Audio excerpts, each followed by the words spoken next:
afternoon, everyone. I'm Susan Cheka-Lusignan, Director of Marketing and Program Development for the Friends and Foundation of the Rochester Public Library. Welcome to Books Sandwiched In. We are live streaming today's program to Facebook, but we do cut the video just prior to the Q&A, so please don't hesitate to participate in that portion of our program. And we will have the video with closed captioning will also be posted to our YouTube channel in about a week. The Friends and Foundation of RPL raises funds, presents programs, supports special projects, and purchases supplemental materials and equipment for the Rochester Public Library. For those of you who might not be aware, FFRPL allocated close to $1 million to the Rochester Public Library this past fiscal year. I do have one side note today related to community programming that will be of interest to those who appreciate libraries. FFRPL is proud to sponsor the screening of the Ex Libris New York Public Library film for this year's One Take Film Festival. In Ex Libris, legendary filmmaker Frederick Wiseman, who was the recipient of an honorary Oscar in 2016, captures the vast programmatic scope of New York City's library system.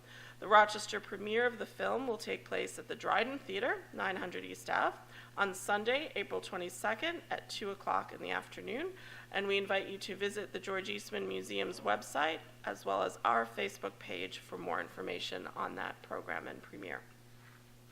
Our thanks to those who help fund programs like Books Sandwiched In through FFRPL, the dedicated FFRPL committee members who curate and organize these events, our guest speakers who graciously share their time and talents with us, and the library staff who help with our setup and production, as well as, of course, the thousands of people who attend throughout the year. The title we will be discussing today is Sing, Unburied, Sing.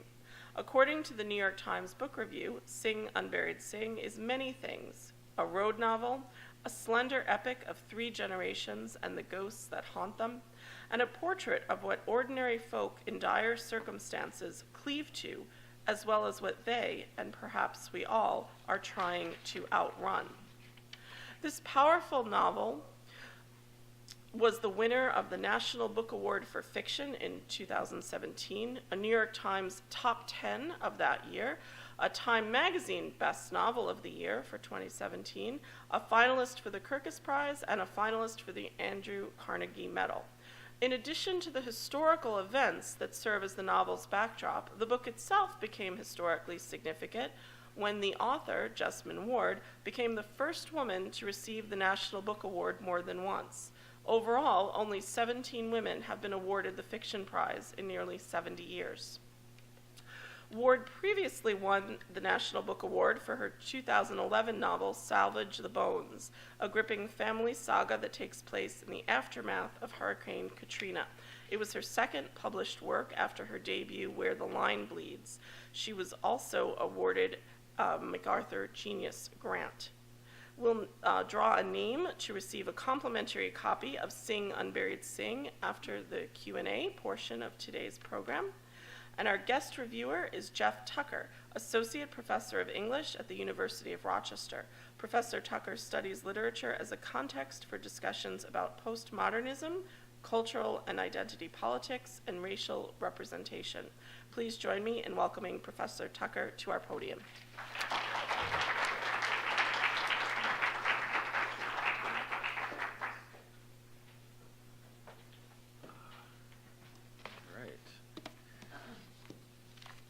Good afternoon, everyone. Give me just a moment while I pull up my presentation. Okay. So it's an honor to be with you this afternoon to discuss the latest publication by Jasmine Ward, a novel published last year entitled Sing, Unburied, Sing. When I was asked to participate in this event, I said yes right away, in part to show support for the library and in part because I was very impressed with Ward's 2011 novel, Salvage the Bones, which won the National Book Award. So I was eager to read the new novel and see what it was like, and I was not disappointed. I was asked to review Sing Unburied Sing, but since I'm an English professor, i.e. I'm trained to analyze literary texts and to teach others how to do so, I thought that I would share with you how I encourage my students to think critically about what they read, to ask analytical questions about a literary text. I find that it helps to organize such questions or analytical approaches into categories that correspond to context for the meaning of a text. As I ask and seek to answer such questions, I'll identify some of the aspects of the novel that I like the most and that stand out the most to me. For starters, we might look at the text itself, and we might ask questions about the formal elements of the novel that work independently and interdependently to produce meaning. For example, we might ask, who are the major characters in the novel? We might ask about the plot of the novel, what happens, what the sequence of events is. We might ask questions pertaining to the type of narrative featured in the novel, how the story is told. And we might ask about the presence and meaning of figurative language, symbolism, metaphors, etc. So let's use such questions as a way of starting to describe Sing Unburied Sing. There are at least a couple of major characters or protagonists. There's Jojo, a biracial 13-year-old living in the small coastal Mississippi town of Bois Sauvage, who appears to have the ability to communicate with animals and with ghosts. There's his African-American mother, Leonie, who works at a bar, habitually uses illegal drugs, and regularly sees a vision of her deceased brother, who is named Given. For most of the novel, it's unclear as to whether Leonie is seeing the ghost of Given or if those visions are drug-induced hallucinations. Other characters include Leonie's father, River, whom Jojo calls Pop, with whom they live, Leonie's mother, Philomene, who is dying of cancer and who practices both Catholicism and something that looks a lot like voodoo, Jojo's little sister, Michaela, whom he calls Kayla, a toddler who loves her brother dearly, Misty, a white woman who is Leonie's friend and co-worker with whom she gets high, Michael, Jojo's white father, whom he calls Michael, and who has spent 3 years at Parchman Penitentiary in Mississippi for dealing crystal meth, and Richie, a black 12-year-old who spent 3 years for stealing food in Parchman when River was also imprisoned there, and whose ghost appears before Jojo. The novel's plot follows Leonie and Jojo as they travel by car with Michaela and Misty north to pick up Michael, who is to be released on parole from Parchman, and as they return southward. The ghost of Richie accompanies them on the journey home, asking Jojo to have Pop complete the story of what happened to Richie when he escaped from Parchman, so that his spirit may cross over to the other side. Ultimately, the family has to confront the truth of that story, as well as the demise of Philomene, at which occurs a convergence of the novel's supernatural elements. Perhaps the most distinguishing feature of the novel is its narration. Each chapter is narrated by one of 3 characters, Jojo, Leonie, and later Richie, each using first-person narration. Also, the narration uses the present tense. Fiction traditionally uses the past tense, so we might expect the second paragraph of the novel on page 1 to read like this. I grabbed the door so it didn't slam, eased it into the jam. I didn't want Ma'am or Kayla to wake up with none of us in the house. Better for them to sleep. Better for my little sister Kayla to sleep, because on nights when Leonie was out working, she woke up every hour, sat up straight in the bed, and screamed. However, instead, Ward writes the following. I grab the door so it don't slam, ease it into the jam. I don't want Ma'am or Kayla to wake up with none of us in the house. Better for them to sleep. Better for my little sister Kayla to sleep. But because on nights when Leonie's out working, she wake up every hour, sit straight up in the bed, and scream. So the effect of the use of the present tense is to make the reader feel as if the events of the story are happening as they are read. It heightens the tension in the story and keeps the reader turning pages, because it feels as if the novel is telling a story that is still unfolding, rather than one in which the events have already happened. Another distinguishing feature of Ward's novel is its use of figurative language. Among other things, Sing Unburied Sing is a ghost story. 2 key characters are ghosts, the Unburied, whom the novel's title encourages to speak, and ghosts are highly symbolic, particularly of how history affects the lives of those living in the present. Ghosts are historical memories given form. To quote another famous Mississippi novelist, William Faulkner, the past is never dead, it isn't even past. Ward has said of 21st century Mississippi that it is modern, but there are multiple waves of the past. For example, Richie has a vision of the Delta before it was a prison, when native men were ranging over that rich earth, which is followed by a vision of the new parchman, with men who wore their hair long and braided it to their scalps, who sat for hours in small, windowless rooms. Moreover, I like the way the metaphors that Ward uses are often specific to the novel's narrators and the novel's rural coastal Mississippi setting. For example, Jojo says of his grandmother, "The chemo done dried her up and hollowed her out the same way the sun and air do water oaks." He describes Michael's eyes as green as the pines, and Pop's voice as a hand he's reached out to me like he's rubbing my back, effectively and efficiently conveying the love Jojo feels from and has for his grandfather. Jojo is nostalgic for times when there was more good than bad, before Leonie started snorting crushed pills, before all the little mean things she told him gathered and lodged like grit in a skinned knee. Leonie describes a phone call from Michael, to whom she is addicted as much as she is to any drug, as making her, quote, "so happy that my insides felt like a full ditch ridden with 1,000 tadpoles," unquote.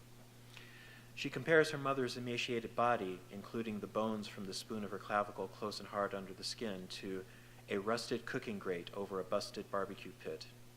And when her mother finally swallows some food, Leonie feels relief. Quote, "It's like a quick rain over hot, dry earth." When it is time for her mother to pass on, Leonie says, "I wonder at the fear spilling through my chest, scalding hot grits." The novel describes wandering souls like Richie's as wanting peace the way a thirsty man seeks water. In one of my favorite passages, Richie says, "The story of me and Parchman, as River told it, is a moth-eaten shirt, nibbled to threads. The shape is right, but the details have been erased. I could patch those holes, make that shirt hang new, except for the tails." It is in these metaphorical turns of phrase that Ward most notably demonstrates her skill as a writer. But let's move on to another set of questions we could ask about the novel. In addition to looking at the text itself, we can look at the text in relationship to its author, which begs the question, who is Jasmine Ward? Well, there's a picture of her and a biographical blurb on the inside back of the flap of the jacket of the book, and I'll just read a bit of it. It's kind of echoes some of the things that Susan said. Jasmine Ward received her MFA from the University of Michigan and is currently an associate professor of creative writing at Tulane University. She is the author of the novels Where the Line Bleeds and Salvage the Bones, which won the 2011 National Book Award. She is also the editor of the anthology The Fire This Time and the author of the memoir Men We Reaped, which was a finalist for the National Book Critics Circle Award. In 2016, the American Academy of Arts and Letters selected Ward for the Strauss Living Award. She lives in Mississippi with her family. Here's some more biographical information about Ward, which I admit I'm getting straight off of Wikipedia. The first in her family to attend college, Ward earned a BA in English in 1999 and an MA in Media Studies and Communication in 2000, both at Stanford University. Ward chose to become a writer to honor the memory of her younger brother, who was killed by a drunk driver in the summer of 2000, just after she had completed her master's degree. In 2005, Ward received her MFA in creative writing from the University of Michigan. Shortly afterwards, she and her family became victims of Hurricane Katrina. With their house in Delisle, Mississippi flooding rapidly, the Ward family set out in their car to get to a local church, but ended up stranded in a field full of tractors. When the white owners of the land eventually checked on their possessions, they refused to invite the Wards into their home, claiming they were overcrowded. Tired and traumatized, the family was eventually given shelter by another white family down the road. These factoids about Ward's life speak to some of the content of Sing Unburied Sing, such as the death of a sibling and anti-black racism. The setting of Sing Unburied Sing, the fictional Gulf town of Bois Sauvage, is based on Delisle, the small rural community in Mississippi in which Ward was born and raised and where she now lives. Notably, Sing Unburied Sing is the first novel Ward has written since moving back to Delisle, Mississippi, and the first she's written as a mother. As such, creating a character like Leonie and giving that character's point of view such prominence in the novel was a challenge for her. Quote, "I'm a mom. I have a 4-year-old now, and I have a 10-month-old, and so I think that my initial unwillingness to write from Leonie's perspective stemmed from my concern about the ways that she was failing her children. It was hard for me to get past that. She was really distasteful to me as a character and as a person," unquote. Novels do indeed have to be written by someone, but they are usually written with the hope that they will be read by someone as well. So a novel's audience provides a context for its meaning, and we might legitimately wonder, what have other readers said about Sing Unburied Sing? Or more specifically, how was it received upon its publication last year? Well, the fact that the New York Times Book Review listed it as one of the 10 best books of 2017, and like its predecessor, Salvage the Bones, Sing Unburied Sing won the National Book Award, says something about the positive critical reception this novel has had. Let me share with you some excerpts from some reviews. Sarah Begley, writing for Time magazine, calls Sing Unburied Sing Ward's riskiest work yet because of its magical realism, its featuring of ghosts, speaking animals, and voodoo. The New York Times Book Review states that the story feels mythic. Ward's greatest feat here is achieving a level of empathy, I'll come back to that word, that is genuine in the hands of a writer of such lyric imagination. The United States Poet Laureate, Tracy K Smith, gets to the heart of the novel's appeal, in my opinion, when she identifies its miracle as the following, quote, that ordinary people whose lives have become so easy to classify into categories like rural poor, drug dependent, and products of the criminal justice system, possess the weight and value of the mythic, and not only after death, that 13-year-olds like JoJo might be worthy of our rapt attention while their lives are just beginning, unquote. The reception of Sing Unburied Sing has not been totally positive, however. Writing for the Wall Street Journal, Sam Sachs states, though provocative on their own, these vagrant personal dramas don't hook together into a coherent pattern. It's a claim that prompts important questions the reader should ask about the choices Ward has made. What exactly is the thematic connection between the novel's various subplots and its disparate settings? The bois, the kill, the road, Al the lawyer's house, Parchman, etc. Does the novel really need two ghosts? If so, why? Why does Richie get a narrative voice and Given does not?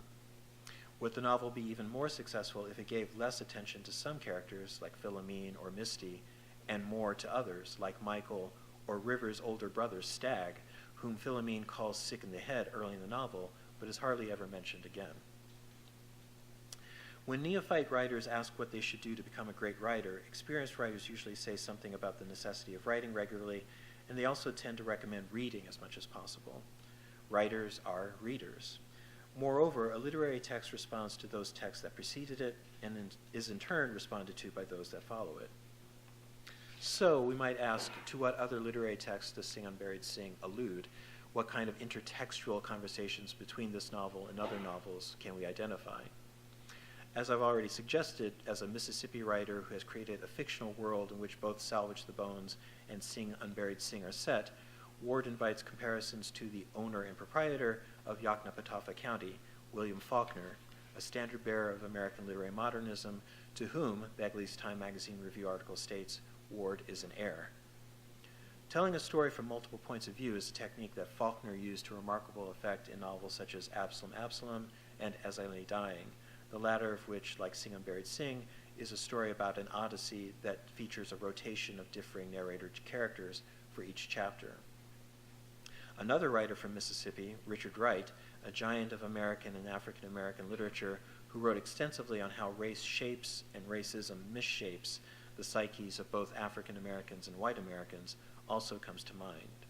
Even if Wright's naturalism perhaps clashes with Ward's magic realism, both writers demonstrate an empathy toward and an investment in representing the lives of people on the margins of society. Note also the literary works alluded to by way of the novel's epigrams, which are excerpted from works by St. Lucian poet Derek Walcott, from another Mississippi writer, Eudora Welty, and from a Kwa chant about the disappearance of Equiano, an African boy. Any story that features a journey home will of course draw comparisons to the Odyssey, the ancient Greek epic poem attributed to Homer. And American literature is full of other ghosts, from the works of Edgar Allan Poe to those of Toni Morrison.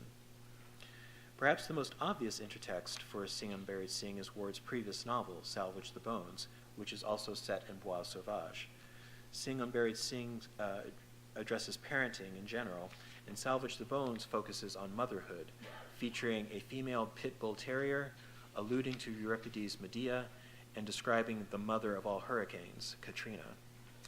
Despite the gender difference, or perhaps because of it, JoJo can be productively compared to Salvage's narrator protagonist, a high school-aged girl named Esh. Literature is not written in a vacuum. It is shaped in part by the historical events surrounding its composition.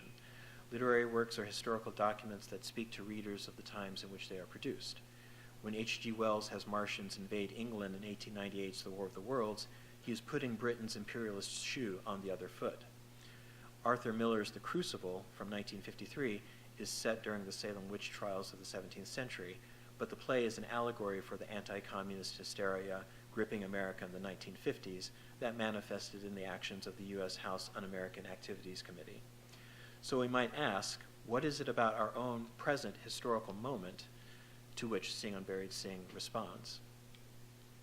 Media reports in recent years, and as recently as the last couple of weeks, of police using lethal force against unarmed African Americans, to which the Black Lives Matter movement responds, certainly provide a context for this novel. You can't read Chapter 7, in which a police officer pulls over Leone and her family, without fearing, as she does, for JoJo's life, or thinking about Trayvon Martin, Freddie Gray, Stephen Clark, or way too many other citizens taken away unjustly and too soon. The novel's representation of both the present and the past of Parchman Penitentiary, which has a history of being run like an antebellum plantation operating on slave labor, prompts consideration of what Michelle Alexander has called the new Jim Crow, the consumption of people of African descent by America's prison industrial complex. The persistence of anti-black racism in America makes it possible for Given's murder to be explained as a hunting accident. Several of the novel's characters abuse and or deal drugs, Lortab, OxyContin, coke, ecstasy, meth, which resonates with our nation's epidemic of opioid-related addictions and deaths. In her Time magazine article on Ward, Sarah Begley notes that Mississippi set a new record for deaths by drug overdose in 2016 and describes contemporary Mississippi as a place where schools are still struggling with segregation and interracial dating, which has been a historic taboo. These are facts that provide a context for the relationship between Leone and Michael and the social world their children inhabit, as well as for Big Joseph's hatred toward Leone and disavowal of his grandchildren. Begley also states that Mississippi has the highest poverty rate in the country and one of the highest unemployment rates, and is often ranked among the hungriest, unhealthiest, and worst educated places to live. Finally, it's notable that JoJo's father, Michael, worked as a welder on the Deepwater Horizon, the Gulf oil rig that in 2010 had an uncontrollable blowout, leading to an explosion that killed 11 crewmen before it sank. So what does all of this, or any of this, add up to? Ghosts, prison, drugs, race, cancer, these are topics that the novel addresses, but what kind of statement does Sing Unburied Sing ultimately make? What is the novel's theme? Well, I think there are many themes, but I think a key point that the novel addresses has to do a lot with what we turn to literature or any art form for. It has to do with sharing experiences, confirming that others have had the same experiences we have had, and learning about experiences that we have not had and might never had. I'm basically talking about empathy. But to be empathic requires a feat of imagination, a faculty strengthened by literature. Indeed, it is what makes literature possible and makes it happen. It's empathy that made Ward write this novel, which in large part is Leone's story, despite the author's distaste for that character. Begley explains that Ward empathized with Leone by giving her a backstory not unlike her own. Both the character and the author lost a teenage brother. Ward herself states, I felt at Leone's center there's a great loss. It's unhealed and it's festering in some ways. I just felt like it motivates so much of what she does that had to be it. She had to have lost a sibling. And as I've already noted, I think Tracy K Smith gets to the heart of Sing Unburied Sing with her own comments on the empathic miracle of the novel. Caring about people like JoJo and Leone, Smith writes, is not a matter of looking past grim possibilities, but rather consenting to step into them and be affected. Smith notes that such feats of empathy are both difficult and all too often impossible to muster in real life. But I would add that our humanity depends upon them, and they are what makes JoJo the novel's hero, a boy who grows into a young man able to step into the shoes of his deeply flawed mother, even after she hits him. I think I understand Leone, JoJo concludes. I think I know something about what she feels. The degree to which we empathize with and care for Ward's characters, and I found myself caring for them deeply, is an index of the novel's success. The novel succeeds in other ways as well. Even Sam Sachs' negative review acknowledges that the relationship between Jojo and his little sister Kayla feels powerfully developed. I would say the same thing goes for Jojo's relationship with his grandfather. Perhaps my favorite passage of the novel is in chapter 3 on page 61, when Jojo embraces River prior to the journey north to Parchman. So I'm going to read this passage. This is Jojo narrating. I stepped in to Pop and hugged him.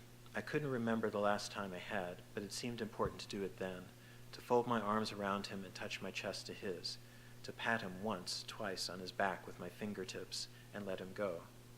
He's my Pop, I thought. He's my Pop. He put his hands on my shoulders and squeezed, and then looked at my nose, my ears, my hair, and finally my eyes when I stepped back. You a man, you hear? He said. I nodded.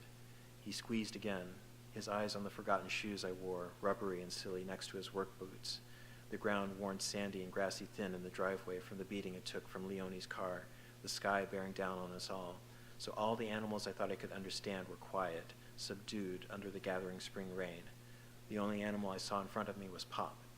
Pop with his straight shoulders and his tall back, his pleading eyes the only thing that spoke to me in that moment and told me what he said without words. I love you, boy. I love you. Passages like this one and the many descriptions of Jojo's love and care for Kayla prompt Smith to say that Ward seems to be teaching us that black bodies can do something other than suffer and inflict pain.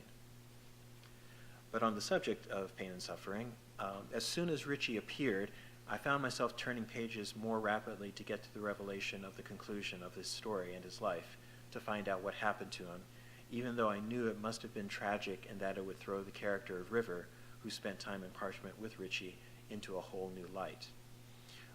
Spoiler alert coming. When it is revealed that River killed Richie to save him from an even worse fate at the hands of those who would have lynched him, I was devastated by a combination of the violence of the act with its simultaneous suddenness and inevitability.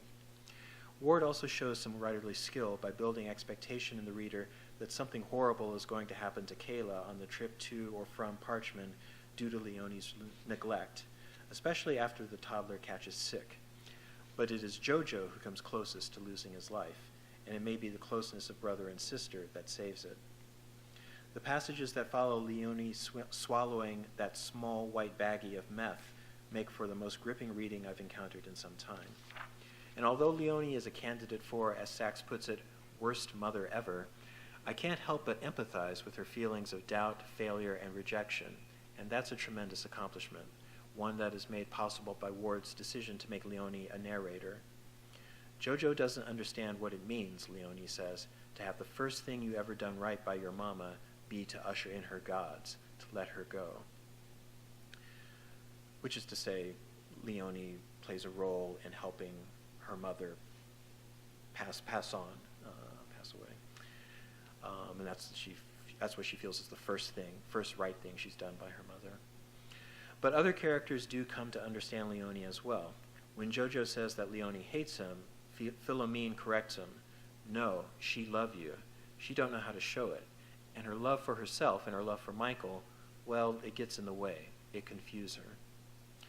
The novel's final passage, with a tree with branches full of ghosts lamenting their violent deaths, is truly chilling, reminiscent again of works by Faulkner and Morrison. But by having Kayla soothe their torment with her song, accompanied by a loving gesture, the novel ends on a somewhat hopeful note. As for my criticisms, Philomene's death, despite the presence of the two ghosts and all the major characters, is not as climactic an event as River revealing that he killed Richie. And there's so much going on in that chapter, some readers might find it hard to follow. And I have to agree with Sachs that the narration occasionally slips into a sophisticated diction that is incongruent with the character who is speaking. For example, would a 13-year-old like Jojo really use a word like carbuncular? There are some minor issues as well, such as Jojo referring to a mosquito that speaks to and then bites him as he, when only female mosquitoes bite.